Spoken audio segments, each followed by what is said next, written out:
Hello, everyone. This is Henry Harris, and today we're going into week 5.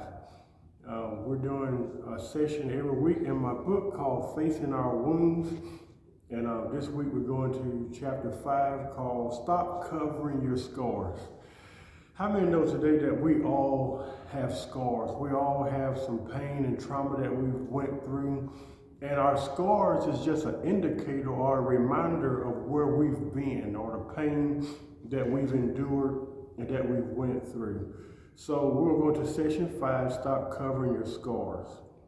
And just to remind everyone, I read a portion out of each chapter to kind of like give you a review of my thoughts as the author, as far as my intent of writing each chapter. So here's a portion of chapter 5. The main reason we hide our scars is because we don't want to expose that part of us to the public. We have this mentality that says, it is such an ugly scar, I really don't want anyone to see it. That's why we hide it, because we don't want nobody to see that part of us. But I feel like as it relates to our scars, it's really nothing to be ashamed of. When I wrote this chapter, women came to my mind in the context of pregnancy or weight. Now, a lot of women that goes through that, sometimes when they go through a pregnancy or a weight loss or whatever, sometimes they're left with scars, which leaves them feeling ashamed. They don't want to show their man like, oh, it's so ugly, I don't want you to see it. But if he's a good man, he'll be like, you know what, I love your scars. I love all of you, your whole body. I believe that in the context of trauma, we should feel the same way. That our scars, they're beautiful. There's nothing ugly about your story. Somebody out there needs to know that your scars are valuable. It's nothing to hide. It's nothing to be ashamed of. We all have scars. But did you know that your scars reveal a beautiful story? Did you know that? Your scars reveal a beautiful story. And all of our trauma is different. All of our pain is different. All of our scars is different. So when somebody sees your scar, what would be your story? What story will you tell them when they see that scar on you? Like, what happened to you? Will you feel at liberty? Will you be ashamed of it? Well, I don't want to talk about it. I don't want to discuss it. Or will you look at the beauty of it and say, maybe this person needs to know about the scar that I've experienced so they can be free? I have earned the right to talk about my scars and share my life experiences, and no one can devalue or discredit what you've been through. We need to get to the place where we stop allowing people to dismiss our scars or story because they didn't experience it. Keep in mind that their dismissal of your story does not underestimate your worth. Sometimes you may reach a place with someone, it has a lot to do with trust too, because sometimes people won't understand your scars. Sometimes people won't understand your story.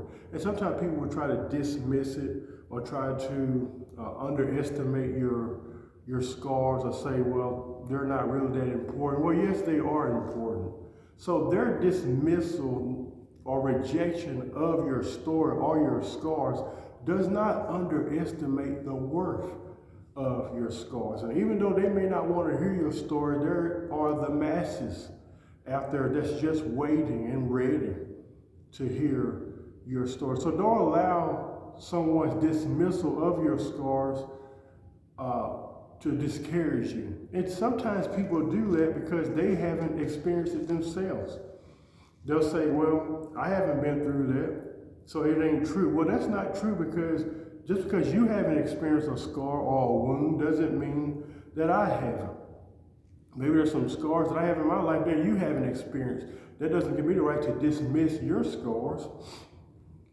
Internalizing your emotions is almost like a deadly disease, killing you slowly. And at the end of the day, the only one it really hurts is you. Every voice will not benefit from your healing. Somebody needs to hear that today. I don't care where it comes from. Sometimes we think we are helping people, but we are creating a deeper wound. Your scars must become a priority. Wear them proudly as a badge of honor. When you reach a place of complete and full wholeness, your scars will carry a different outlook and a different meaning.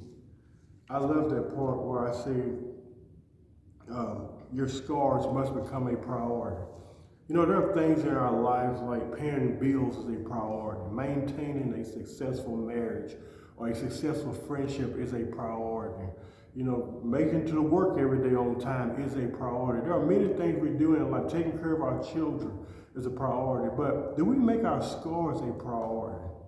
A priority in the sense that I no longer view my scars as something to be hidden or to internalize those emotions or that part of me, but my scars is a beautiful story of something to be revealed.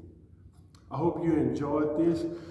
Next week, we will go into session 6, and we're going to talk about, am I bleeding on the wrong people? And you don't want to miss session 6. I want to encourage all of you who haven't ordered my book, you can go to Amazon.com, type in Facing Our Wounds by Henry Harris Jr. Order your book today. I promise you, you will be tremendously blessed. God bless you, and I'll see you next week as we dive into session 6. Am I bleeding on the wrong people?